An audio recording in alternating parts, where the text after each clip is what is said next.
We're on section number 154, and we're looking at the hatred of the world. The hatred of the world. And I always think this is such a ironic thing, because you've got the world likes to be able to say that they're all about tolerance and love, and no, the world is just as filled with hatred. This is not referring just to the fact that there's hatred in the world, but the world hates specifically Christianity. The world, as long as Christianity doesn't get in the way of the world can tolerate Christianity, but there's always this threat. In fact, when you look at the history of anti-Semitism, people will wonder, well, Judaism is not Christianity. Why would anybody want to be anti-Semitic? And the reason why is because they are still God's people, and they represent what is in the Bible. So whether you're Christian or Jewish, you're going to find that kind of persecution. You don't really find so much the persecution other which ways. You don't find people persecuting the cults, right? It does happen, but not like you see Christianity persecuted. They'll let all kinds of nutty stuff go, but when it comes to Christianity, no, they stand up against that. So the hatred of the world is talking about the hatred of the world for all that which is godly. If you have anybody standing up for any godly standards, even if they're not Christian, then the world will be against that too, because those godly standards remind them of God, and they're in rebellion against God. So here we are, the hatred of the world on page 268, and it's going to be looking at John 15, verses 18 to 25. The first question is, why should we not be surprised that the world would hate us? Based on John 15, 18. If the world hate you, you know that it hated me before it hated you. So, why should we not be surprised that the world would hate us? The answer is A, because the world hated Jesus first. Let's look at C, because people are basically good and tolerant. Okay? Now, is that why the world would hate us? And you say, well, doesn't that answer just be the opposite? Well, it really describes the way the world is. One popular notion about the nature of man is that he's basically good. Okay? This is a common misunderstanding the world has. They assume that man is basically good. But the teaching is that the way he is treated by society, family, poverty, and other forces, that's what corrupts him. However, man is by nature a sinner according to the Bible. And sometimes the most tolerant people can be the meanest people. Okay, so it might look like, well, how does that answer actually sort of even fit at all? Well, the answer is because of the tolerance that they claim. They claim to be tolerant, but the people who claim it the most can be the most intolerant. Why should we not be surprised that the world would hate us? Okay, because we are so nice, according to B. Well, being nice is generally going to bring nice reactions from people, generally speaking. But that is not necessarily guaranteed even in the world. Okay? There actually is a possibility that resentful, bitter people will react badly to niceness. And somebody who's resentful, they resent the nice people sometimes because they see them as a threat. Christian niceness presents a different problem to the world.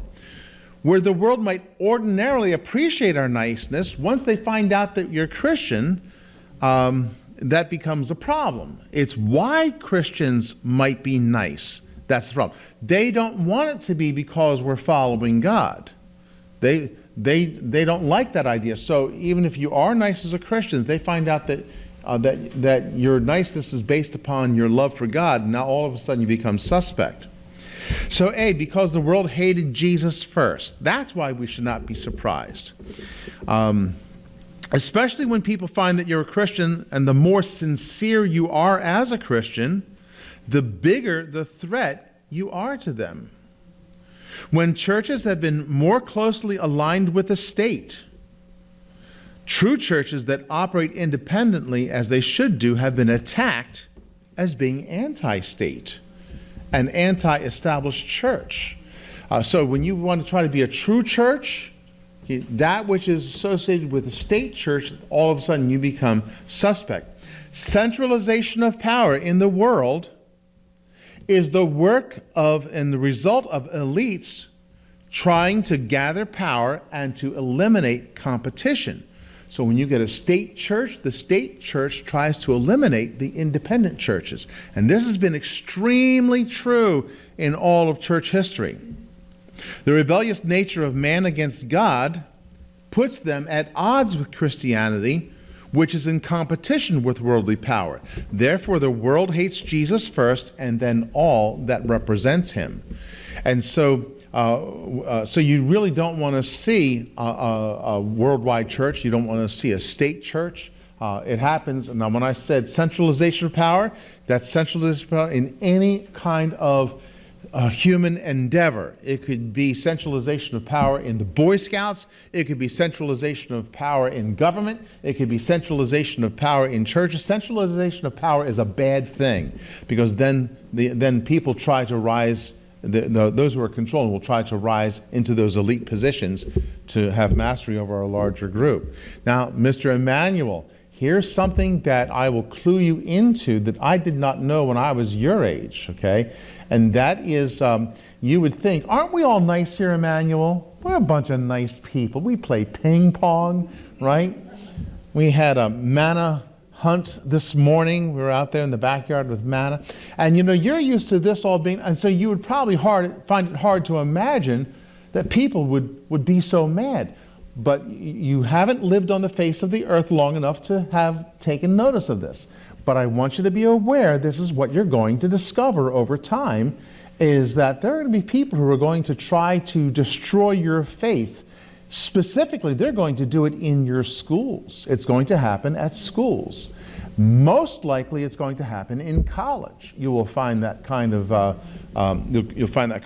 prejudice that's going to go on. So be aware of it.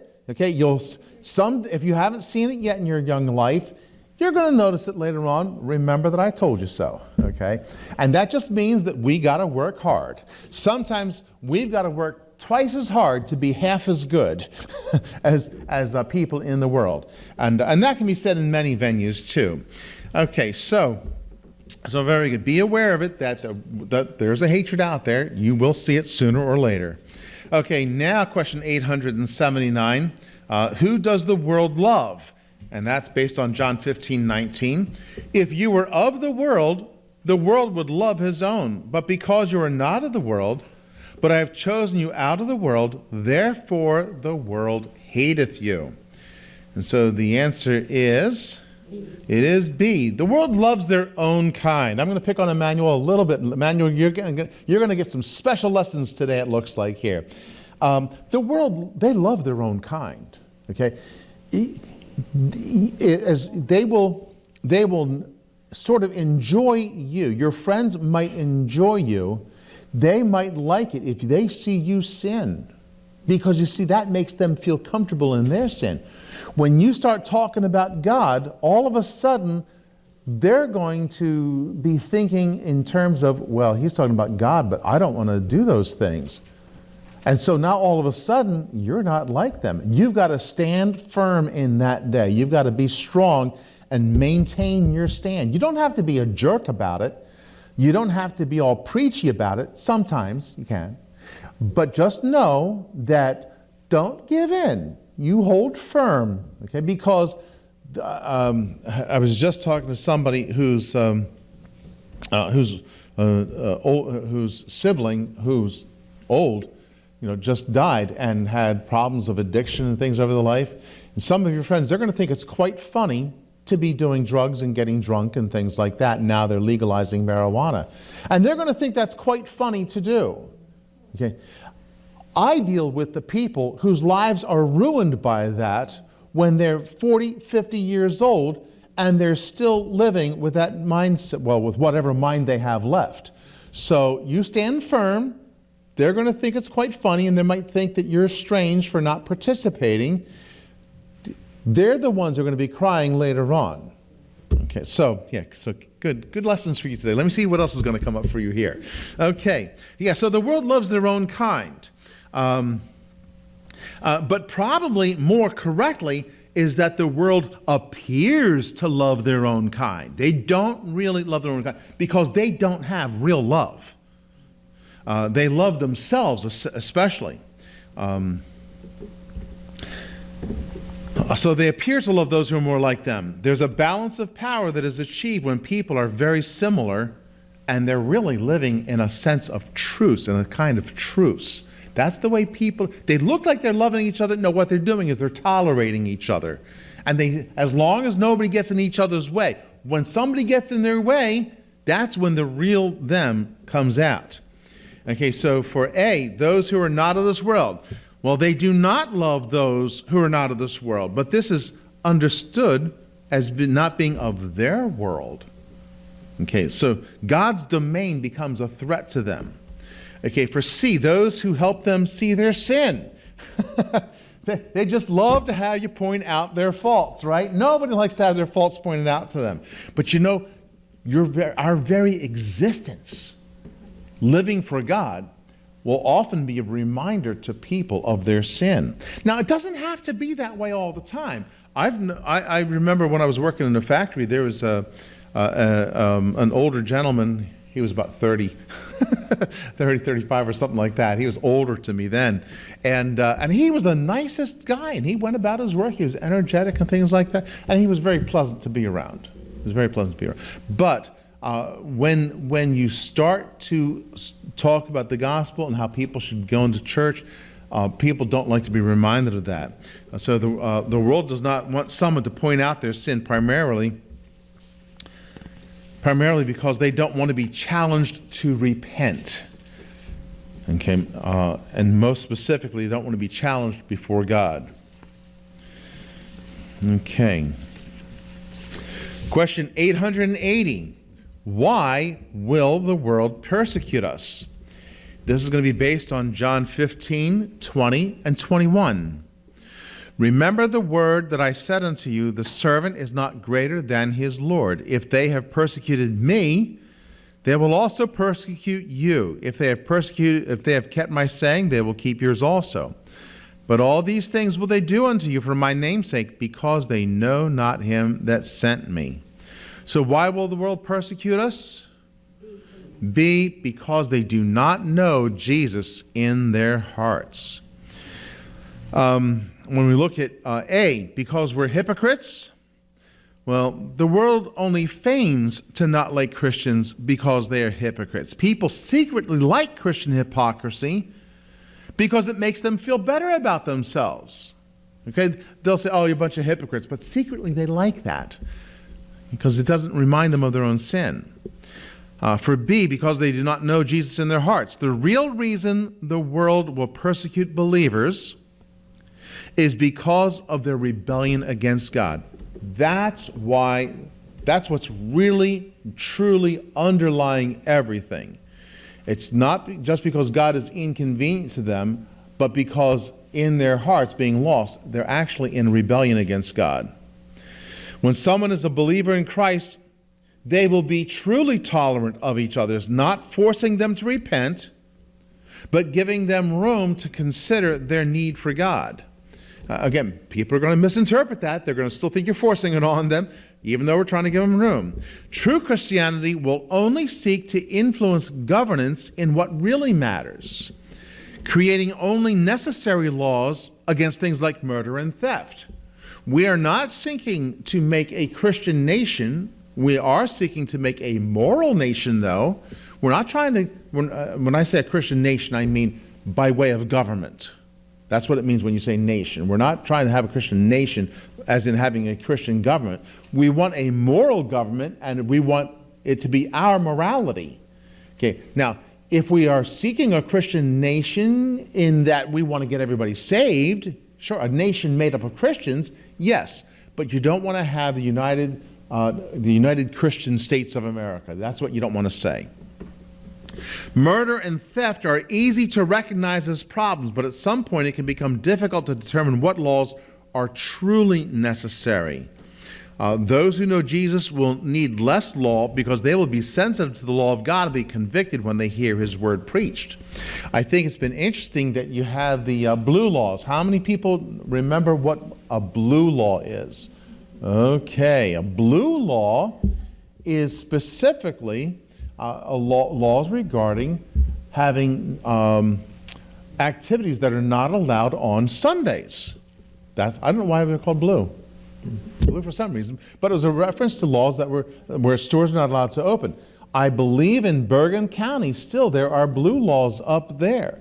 Hudson County had a law, had the blue laws, but they were pressed to get rid of the blue laws because the Newport Mall wanted to open up. And they wanted to be able to have their stores open. They weren't going to build the mall unless if they were taking away the blue laws and have people have shopping on Sunday. Now, so you say, well, do we want to have such things as that? Do we want to force the Christian Sabbath on everybody? No, you don't want to force the Christian Sabbath on everybody. However, the blue laws made sense regardless. It made all the Christian things, all the biblical things make sense. Okay, they're all beneficial. Just all by themselves, they have a natural benefit. And it's good to have stores take off one day of the week. People will shop around them. They will get what they want. They'll do what they want. And now they'll go on Amazon and order things on the internet on Sundays for all I know. Miss Nora. Chick-fil-A still observes it? I'm sorry? Chick-fil-A. Chick-fil-A still observes it. That's right. And they do okay. They do more than okay as a company. I think they've slipped a little. There was a little slippage they had in the last few years that bothered me. But yeah, they still they close their on Sundays. Yeah. So, and it's quite all right. They only open on Sunday if there's like an emergency or something. Oh, okay. They look to help out. Yeah. Okay. There was I remember one time there was a big Hurricane or something. No, there was I think a snowstorm, and there was a big traffic.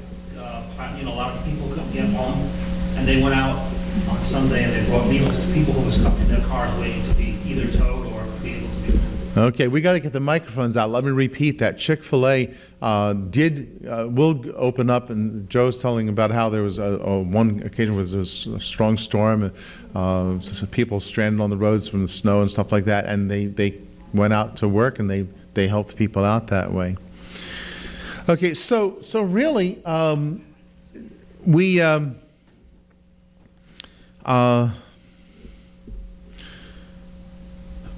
me see what I was going to say. So when it comes to these laws, some things are really obvious, but the problem is they're in rebellion against God. That's what's really going on. Okay, so C, because they are tolerant, will the world persecute us because they're tolerant? Okay, again, C is actually kind of a true answer because persecution and tolerance in the world's mind are not opposites. Persecution and tolerance are not opposite in the world's view. They preach tolerance when what they mean is homogeneity. Homogeneity, okay? Homo means same, okay? Geneity means of the same kind. Okay, so if you have homogeneity, it means it's of the same kind. For instance, okay, these are of the same kind. They are glasses. Okay, if I had contact lenses in one hand and glasses in another, they would be having heterogeneity of different kinds. Okay, so what the world is looking for when they say tolerance is they say, yeah, you've got to be just like me. Okay, that's easy to be tolerant with somebody. It's like there's no question about it. It's not tolerance, it's just being the same. They want sameness, and they are jealous of those who get ahead of them. So you could have people who are two lost people, and one is making more money than the other, even though they seem to be the same. They don't want that person to get ahead of them. Now they're different in that they have better money. And so now they become the enemy. They would rather everybody be equally miserable than permit anybody to do better than them. Of course, unless they're the ones who are getting ahead, right? Then they don't care. those who preach tolerance end up being the worst persecutors because the only ones who they will tolerate are those who fit in with what they think is the majority view. For instance, here in America, what people think is the majority view is abortion, that most Americans want abortion. And so really those who favor liberal abortion laws, they're actually in the minority. And it's very significantly small as a minority. But they think that they're the majority. So now they're going to hate you because you're not like them. And so all of a sudden the tolerance goes out the window. You have to fit in with what they think is the majority view. Everyone else must be eliminated, and that's what's behind the whole idea of the cancel culture today.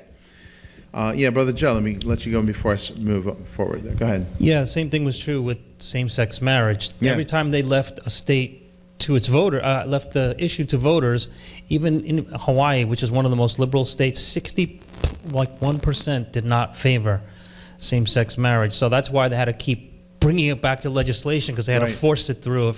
They said, oh, we're going to do this democratically, but it never worked out for them. Exactly. And what's interesting is that now you have, for instance, the anti-groomer law that was passed in Florida and has now passed in, I believe it was Alabama. Nancy, do you remember? Was it Alabama or Georgia? Do you remember at all? Which state? Okay. The governor just signed into legislation an anti-groomer law. I think it was Alabama. The female? The female, yeah. Yeah, that was Alabama. Okay, which is interesting. And what is especially interesting is that in 1994, President Biden, then Senator Biden, voted for the same kind of law back in 1994.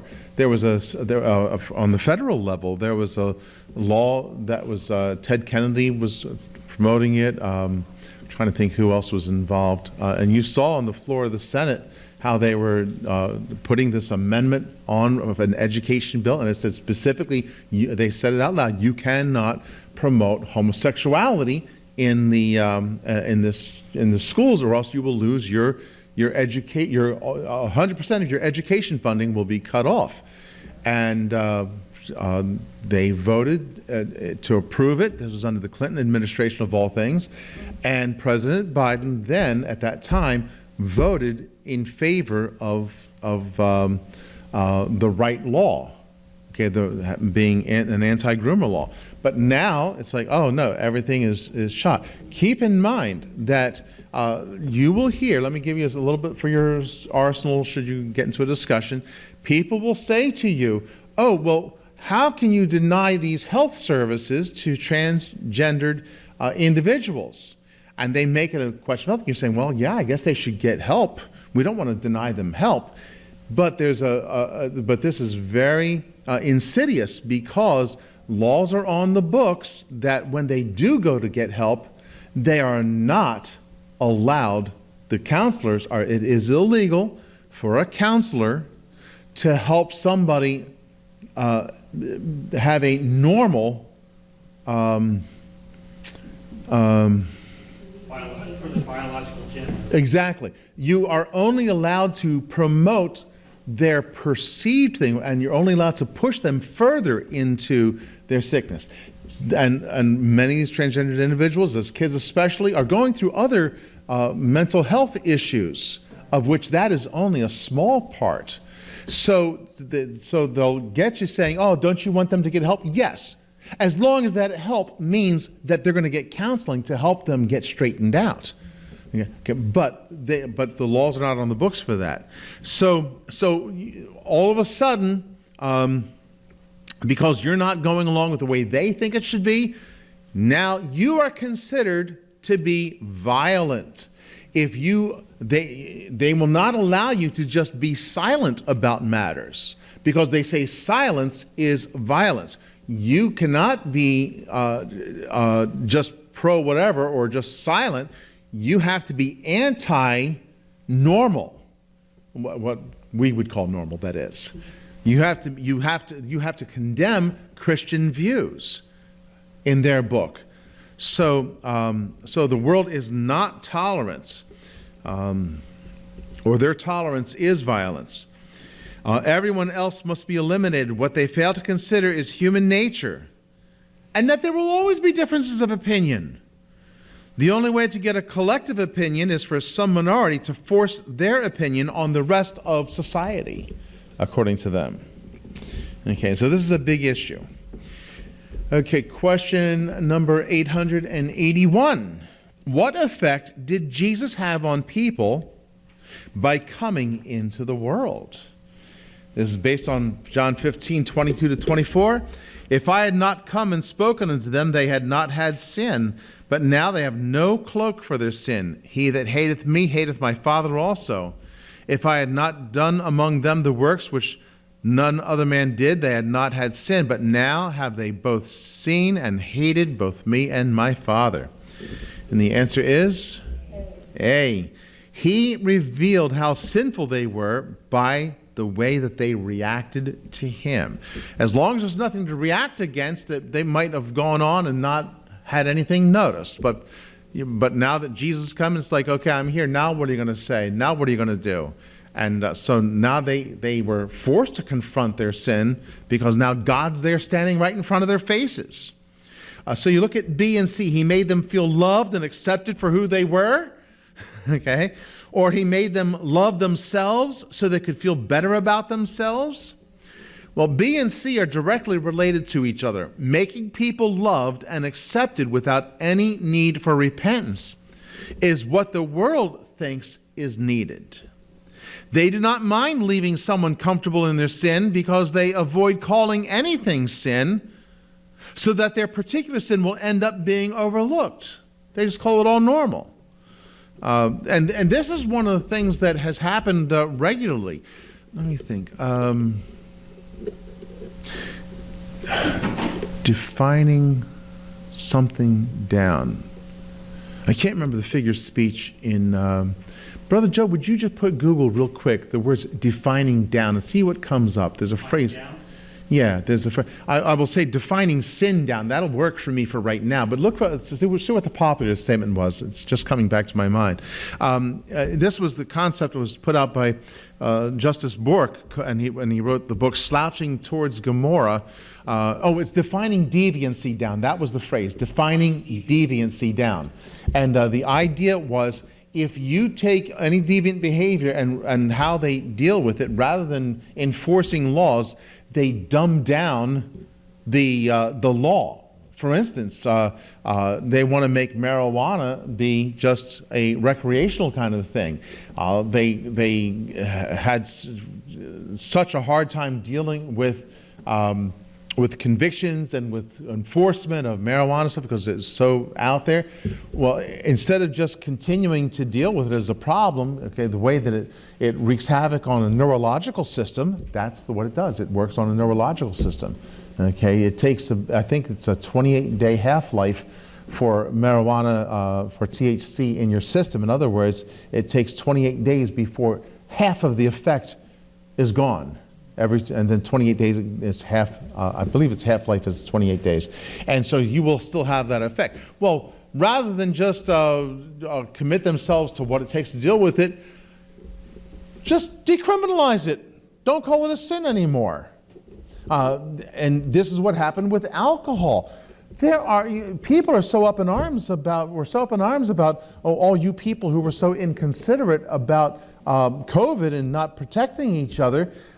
Do you know how many alcohol-related deaths there are? How many tobacco-related deaths there are? There's hundreds of thousands of them all the time. And what happens is, because it became too much of a problem to deal with or to try to enforce, for some, because it was inconvenient to enforce, then what happened was they just redefined it, and it is no longer a problem. I remember when I was back studying counseling back in college, I remember the chairman of the department, the psych department, was talking in class one time, and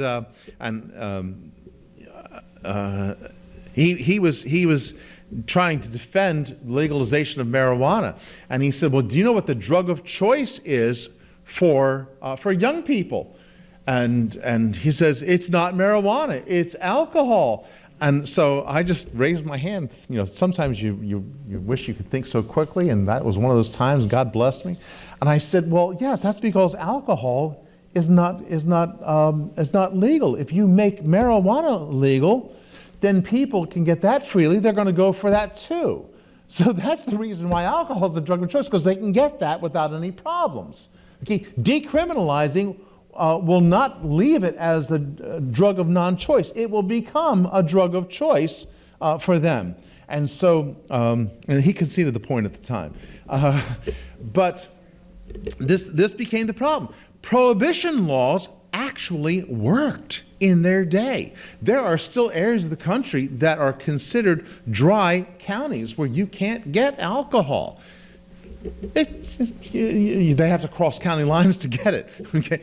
But they found that wife beating problems went down.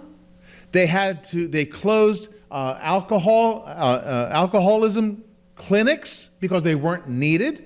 They found other violence that went down because of this. Surprise, surprise, surprise, as Gomer would say. And so the problem is that these things actually work. They don't want to take the time to enforce them or to promote them. Now, here's how you really promote them. You hand a person a gospel tract and they get saved. That's the real answer.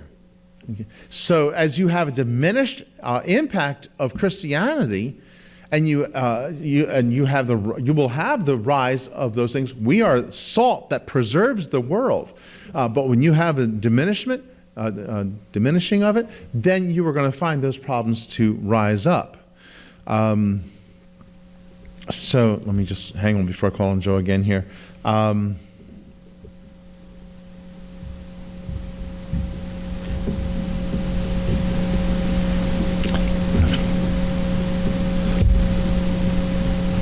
Joe, let me let you go ahead and share, and I'll come back to my thought. Go ahead, rest the way there.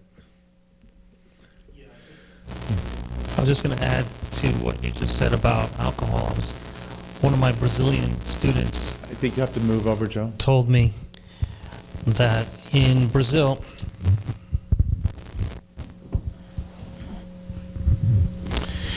they have favelas, and these favelas are like very poor neighborhoods that are built into like the bottoms of the mountains, very low economy areas, and they were having such troubles with domestic abuse. So they actually didn't even put into place something like prohibition, but what they did do was they stopped selling alcohol after 10 p.m. and domestic abuse problems dropped 80%. Oh, wow. Yeah. Yeah. Yeah, so defining deviancy down is just, well, because they don't want to make the effort to put in something like that, just take away the law. Oh, now it's moral. Just because there's no law makes it moral all of a sudden? Abortion, killing infants. All of a sudden that became moral because somebody passed a law? And a lot of these laws are just passed out of convenience. So people would rather love themselves just as they are so they don't feel so bad about themselves. Okay. Again, that goes with the idea. I'm going to put that in notes. Defining deviancy down.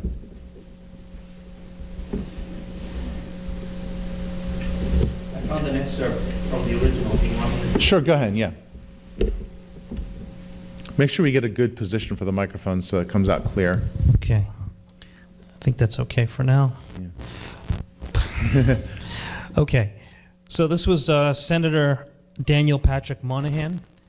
He was a professor and a senator, and he wrote this.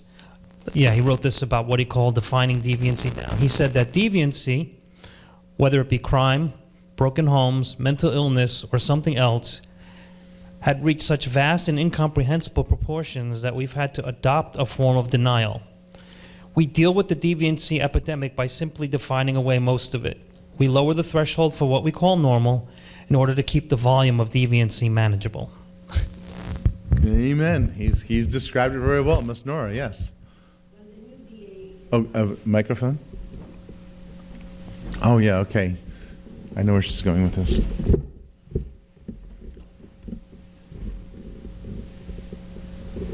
Missing microphones? the newly elected DA of New York City, Bragg, he actually is diminishing the law by not enforcing it. I don't know if it's diminishing, but Yeah, no, that's exactly what's happening, yes, by not enforcing it. yes, he is not enforcing it, and actually he's going against the law. But then he took it upon himself, because he's the newly elected DA, that he could dictate the definition of what is acceptable crime or unacceptable crime. Yeah. Like, for example, if you steal, or something that is less than 1,000, then you can get, it's not considered a crime anymore. Yeah. So, and also, that encourages people to do the crime itself, Yeah. because they are set free. Yeah. And also the bail reform law has caused it to lower the bail for certain crimes, and therefore if it is affordable, in another hour or two, the same criminal will be out in the street doing the same. And there it's like a revolving door, Right. like in and out, because they know that they will not be persecuted Yeah. of that crime. Yeah. In fact, I think I heard, it was out in California that they discovered when they said, well, anything up to $900 that was stolen, I can't remember exactly how they defined it, but they would get off without any problem. So people started stealing up to $900. They looked at that as permission to steal, and they weren't stealing bread and milk, okay? Because that was the thought. Oh well, they're just stealing because they're hungry. Yeah, no, they're stealing because they're stealing things to sell them and to do whatever. I think they are justifying it in terms of what do you call this? Because this group of people are deprived, according to them, and therefore it is their way of balancing, like equity, or become equal to people who have more. You know what I mean? Look in the neighborhoods where those Yes. people live. Yeah. More. Yeah. Yeah. And let them balance it out. One of the things, an argument you might hear out there is that we've got and people will be very indignant. Alcoholism is a disease, they'll say. It's not a sin. And that's one of the arguments that's out there. And you can't fault people for their alcoholism because it's a disease. Okay, well, no, a disease would be, to me, something like chicken pox. Okay? You catch it by sitting next to somebody. Alcoholism, somebody might say it's a mental disorder. No, here's how you fight alcoholism. You keep this from going up, okay? That's how you fight alcoholism. And, okay, there's more to the issue to talk about. It's not a disease, though. It's the only disease somebody has because they seek it out and they try to get it. Yeah, this is whether it's somebody who's more susceptible or less susceptible to alcohol. Okay, the way to keep from becoming an alcoholic who's had like 1,000 drinks, is never take the first one. You can't take the second one if there's no first one. Okay. Manuel, that's another one for your book of life. Don't take the first one. You'll never have to worry to find out whether you're an alcoholic or not. In fact, you don't have to in other societies. When I've ever been around people in different places and somebody offers you a drink, I just say, no, thank you. I say, what would you like to drink? Ginger ale. That's all you have to say. And if there has been a rare case where somebody is pressed, and I just say, number one, I don't even like the taste of it. I was blessed that way, okay? Tastes bad to me. Okay? But on the other hand, you could say, I'm an alcoholic. Well, can you say that? Well, yeah, sure. Even if you've never had a drink? Yeah, no. You can actually say that, because eventually, if you take enough, you can become one. You have that propensity, you have that potentiality for that to happen in your system. So, so if worse comes to worse, but I've seen people press alcoholics to take a drink anyhow. I'm like, What are you thinking? Okay? Anyhow. Okay, so when you look at A, he revealed how sinful they were by the way they reacted to him.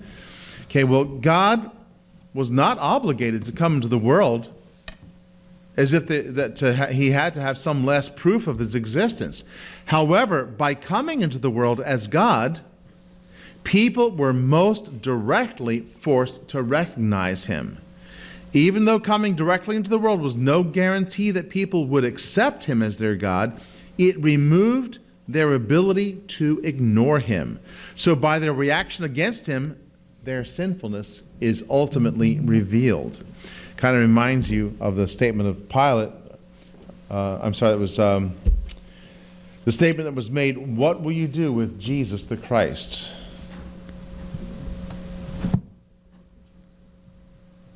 Okay. Question 882. Who can genuinely love God? John 15:21 says, "But all these things will they do unto you for my name's sake, because they know not him that sent me." So who can genuinely love God? See, people who love Jesus as their Savior. Okay. The people who don't know God can't have the love that is supposed to be out there. So if we look at A, Muslims, B, Hindus, people who know God will know Jesus, who God has sent. When people do not recognize Jesus, they cannot be said to truly know and love God. They might claim to know and love God, but it cannot be genuine without recognizing Jesus Christ. How can you say you love God and hate his Son?